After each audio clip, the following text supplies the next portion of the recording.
C'est bon. Bonjour. Je vous salue au nom de notre Seigneur Jésus-Christ. Aujourd'hui, je voudrais vous parler du vrai évangile. L'évangile que nous a laissé Jésus-Christ. Il nous l'a laissé par révélation. Il a laissé par révélation à Paul et à Pierre. Et Jésus lui a révélé aux apôtres par l'Esprit.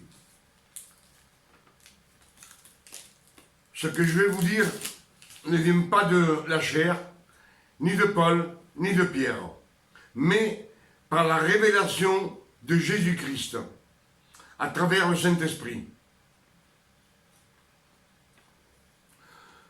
Les apôtres Paul et Pierre l'ont écrit dans la Bible, à la fin de leur vie, c'est-à-dire avant de partir. Ils les ont écrits dans les épîtres aux Galates.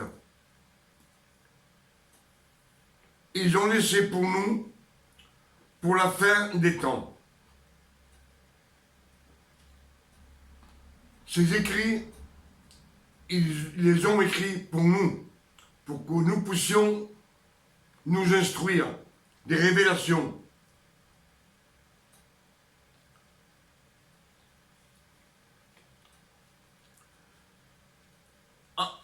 Afin que nous puissions vivre par grâce et vivre que par la foi en Jésus-Christ.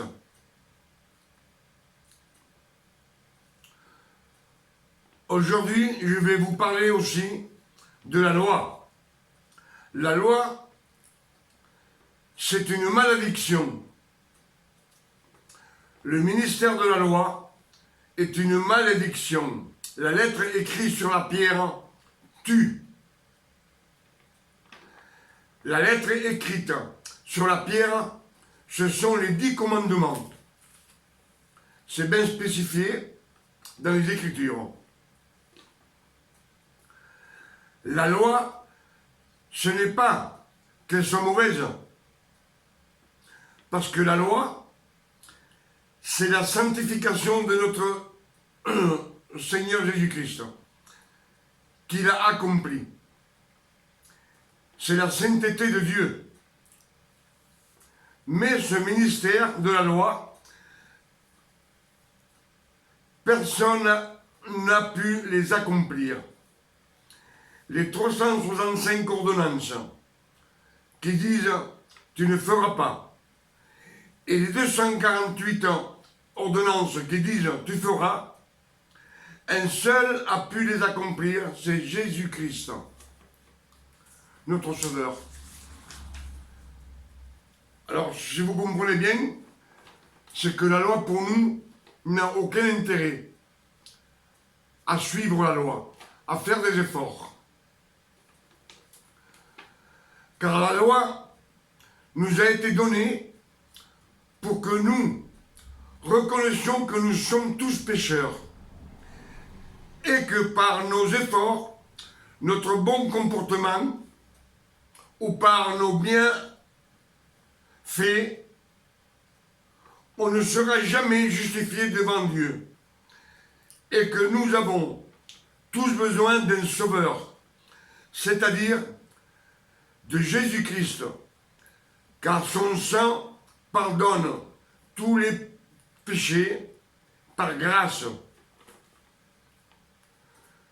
Non pas vos efforts, non pas votre gentillesse, ni pas la doctrine que vous voulez suivre, ou être juste à l'extrême. Ça vous ramène à rien. Il n'y a que Jésus qui peut nous pardonner par grâce. Le sang de Jésus nous justifie devant le Dieu, le Père éternel.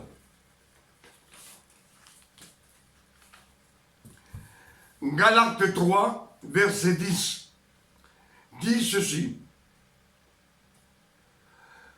Parce que tout celui qui dépend des œuvres de la loi sont sous la malédiction. C'est écrit, maudit tout celui qui n'accomplit pas tous les commandements écrits dans le livre de la loi. C'est bien spécifié, Galates 3, verset 10. Tout celui qui n'accomplit pas tous les commandements, il est déchu de la grâce de Dieu. Un seul que tu manques, tu as tout perdu. Ésaïe 64, verset 5. C'est le prophète Isaïe. Dit ainsi, nous sommes tous impurs, et toute notre justice devant Dieu est comme un vêtement sale, un vêtement souillé. Nous sommes comme un feuillage flétri. Nous sommes tous impurs, et nous sommes comme des feuilles mortes emportées par le vent. Même Isaïe, le prophète, Dieu parlait avec lui. Et il lui disait de nous parler à nous. Et lui-même, il se sent impur, souillé. C'est ce qu'il dit le prophète Isaïe. Isaïe 64, verset 5. C'est ce qu'il dit le prophète. Romains 6, 23. Romains 6, verset 23. Dit ainsi.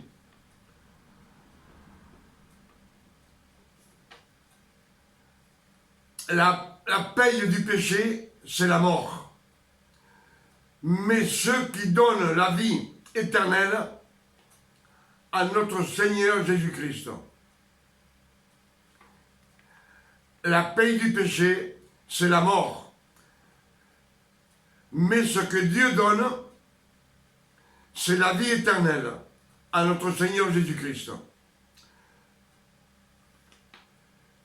Ceux qui sont sur la grâce ne sont pas sous la loi. C'est-à-dire, tous ceux qui sont sur la grâce, ils ne sont pas sous la loi. La loi n'est pas pour nous, pour les fils de Dieu.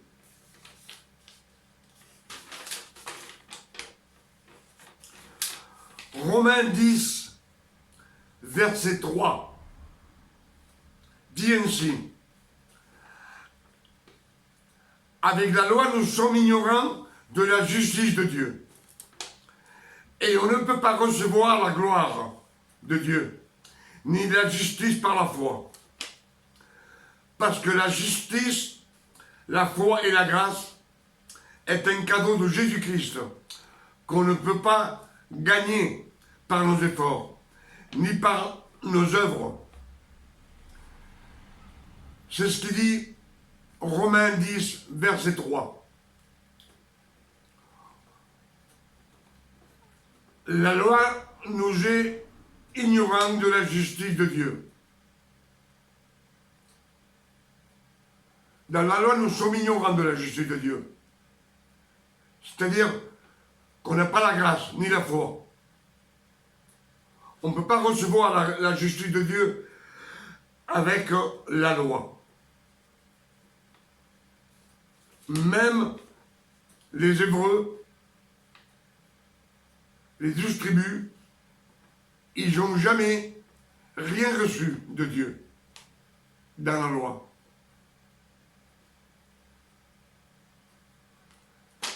Aucun miracle, aucune guérison, rien. Seulement, ils étaient obligés de suivre la loi. C'est écrit dans les Écritures. Deutéronome 29, verset 29. Moïse dit ainsi, les choses cachées de Dieu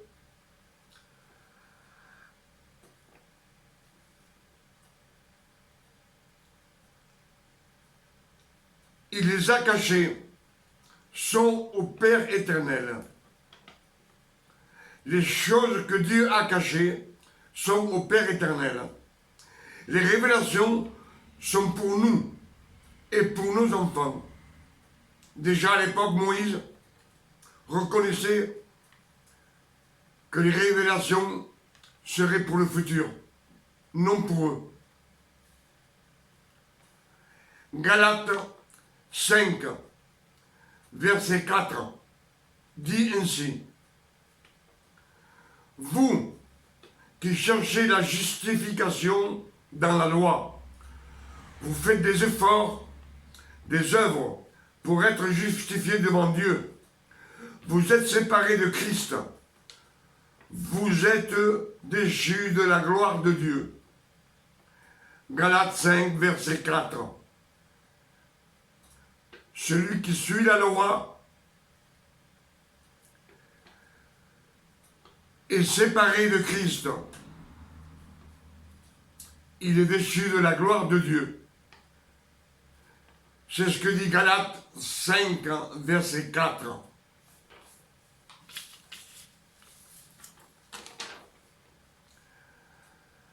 Galates 2, verset 16, dit ainsi: sachant que l'homme ne peut être justifié par les œuvres de la loi, autrement que par la foi.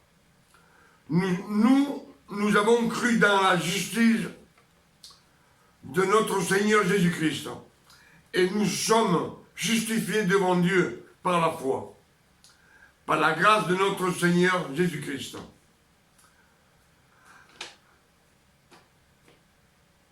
C'est bien spécifié que la loi ne nous sert à rien. Que la loi, même qu'on soit le meilleur des hommes sur terre, le meilleur, le plus gentil, le plus fidèle à la loi, nous mène à la mort. Alors, comment définir la loi? La loi se définit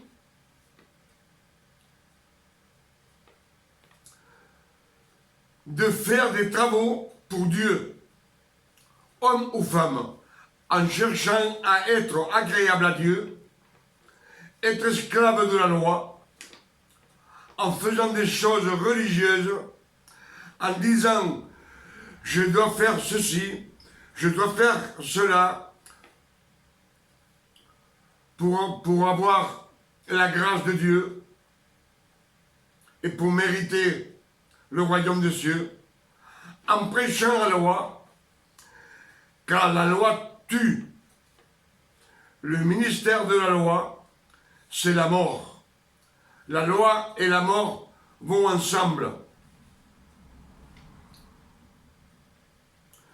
Celui qui suit la loi va à la mort.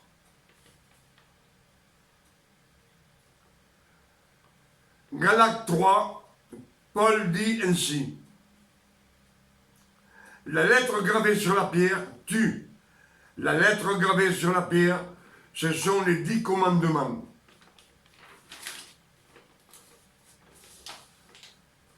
Alors, je vous ai bien parlé de ce que c'est que la loi, que Dieu nous a laissée.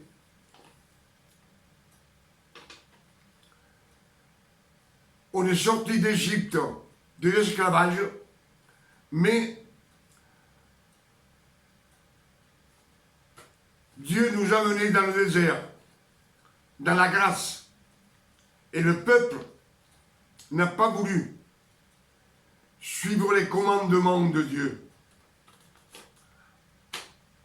Les 10 commandements qu'il a donnés au peuple, ils l'ont rejeté.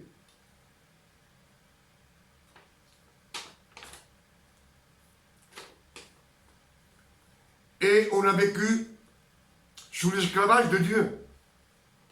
Dieu nous a fait esclaves de la loi. Parce que si on ne suivait pas la loi, si on perdait simplement un commandement qu'on ne faisait pas, ou un péché, un seul péché, vous ramenez à la mort. À l'époque, on vous tuait, on vous lapidait. Voilà ce que je peux vous dire de la loi. C'est un danger de suivre la loi. De suivre la loi, c'est un danger. Même pour les prédicateurs qui prêchent la loi. Quand vous prêchez la loi, celui qui l'entend et il veut suivre la loi, il va à la mort. Alors, prenez garde. Et venez à Jésus, dans la grâce de Jésus. Alors, comment définir la grâce? Comment définir la grâce? Ésaïe 30, verset 15, dit ainsi.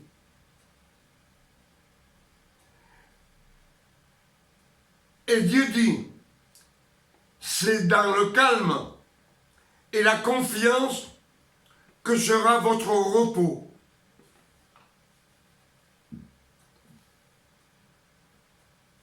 Dans le calme et la confiance que sera notre repos. À ne rien faire. Repos, c'est ne rien faire. Quand quelqu'un est au repos, ou tu dors, ou tu es assis, ou tu es allongé, tu es au repos, tu ne fais rien du tout. Corinthiens 3, versets 6 à 7. Nous sommes compétents d'un nouveau pacte, non de la lettre, mais de l'esprit, car la lettre tue, mais l'esprit vivifie, c'est-à-dire que l'esprit donne la vie.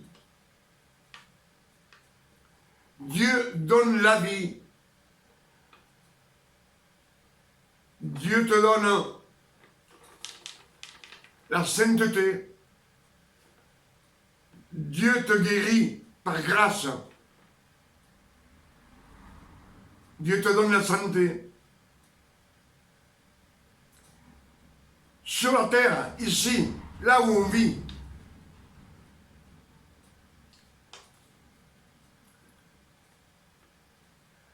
Jésus dit, Matthieu 11, verset 28. Matthieu 11, verset 28. Jésus dit, viens à moi, toi qui es fatigué et chargé, et j'enlèverai ton fardeau, et je te donnerai du repos.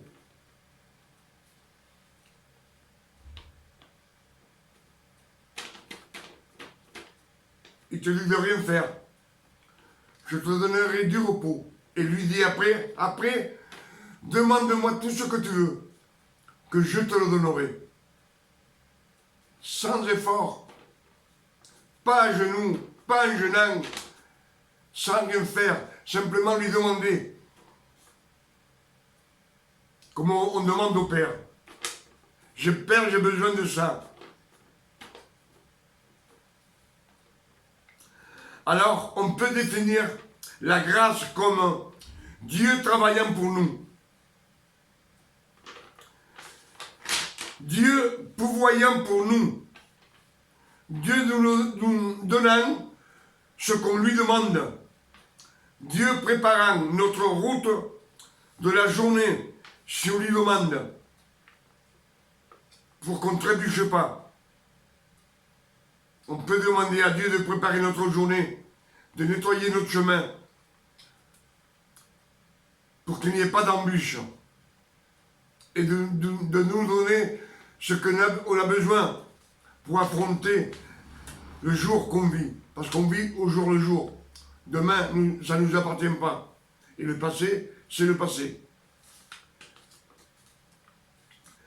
Car Jésus est venu sur la terre pour nous sauver de la mort éternelle et pour qu'on vive et heureux sur la terre, sans maladie, ni douleur, car il est venu pour nous servir. Dieu est venu pour nous servir, non pour que nous le servions. Dieu nous a donné la loi pour qu'on le serve, jusqu'à la croix. Mais quand Jésus a tout accompli sur la croix, il a dit, Père, tout est accompli. Et tout ça, c'est jeté, c'est à la poubelle. Maintenant, on vit un nouveau pacte. Le nouveau pacte, c'est Jésus-Christ. Et Dieu travaille pour nous. Jésus travaille pour nous. La loi, on travaillait pour Dieu.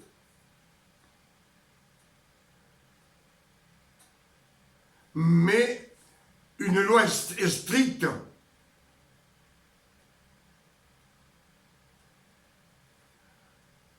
Parce qu'on était... Cette loi nous obligeait à faire ceci, il nous obligeait à faire cela. Et si on ne le faisait pas sous la loi, on était lapidé. C'était la mort. Mais Jésus, il est venu pour nous enlever ce fardeau qui pesait sur nous, pour qu'on vive heureux sur la terre, non dans le péché. Parce que si vous vivez dans la grâce, Christ, il vous dit, prends mon juge. Un juge, c'est pour unir deux choses. Unir deux personnes ou deux bêtes. Pour l'unir. Et quand vous marchez avec Jésus, Jésus dit, prends mon juge qui est doux.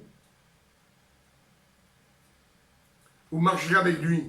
Et si vous marchez avec lui, Christ vous amènera de sanctification en sanctification. Et celui qui vit dans la grâce ne retournera pas au péché. On ne peut pas retourner au péché si on vit dans la grâce. Quand on jette la loi, on jette la loi, qui est une malédiction. Mais on ne jette pas la sanctification. La sanctification, on la garde. Il faut la garder.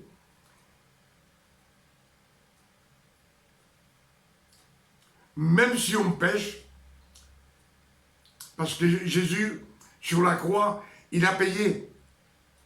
Avec son précieux sang, il a payé toutes nos iniquités, toutes nos malédictions. Tout ce qu'on devait, Jésus, avec son sang, l'a payé sur la croix.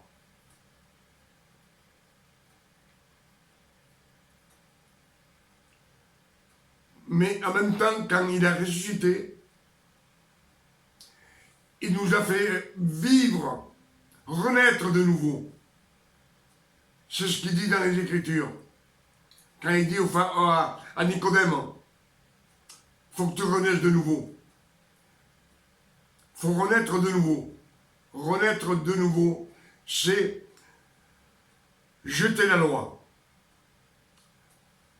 en marchant dans la sanctification.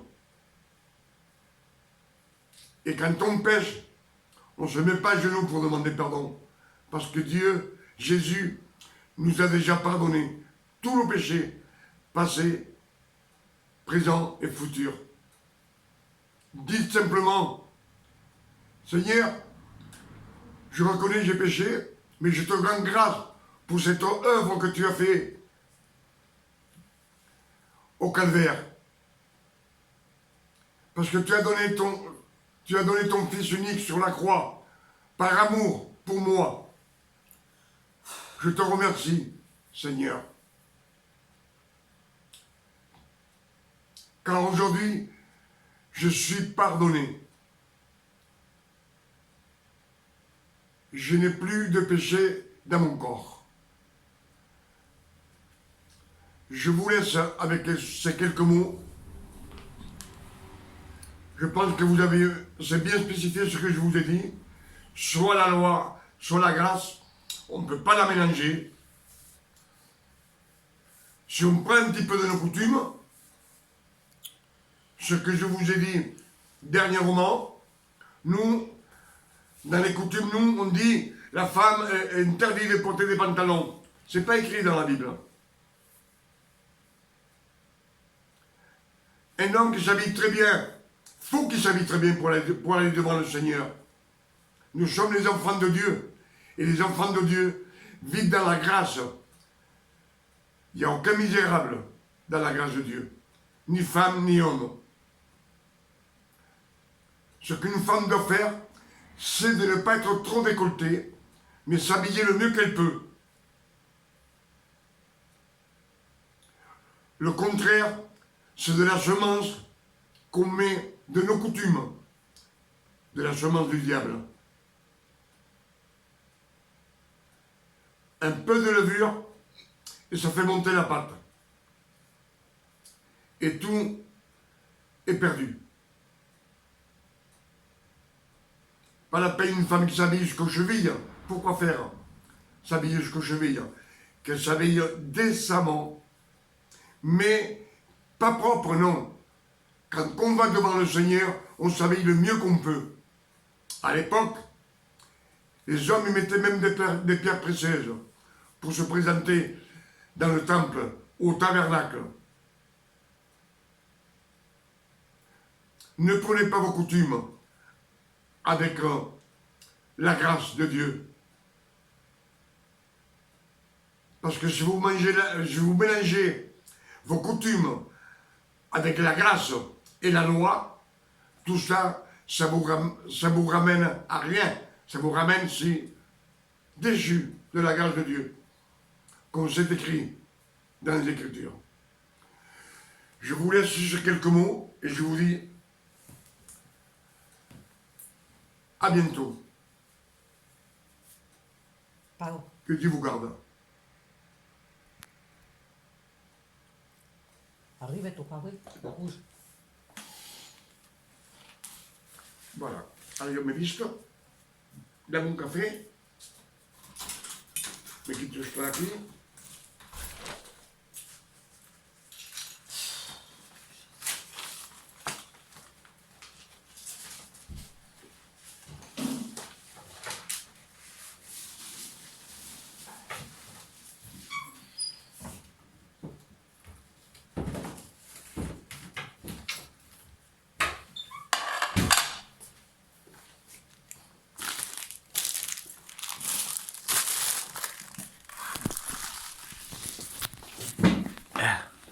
¿Cuánto ha durado?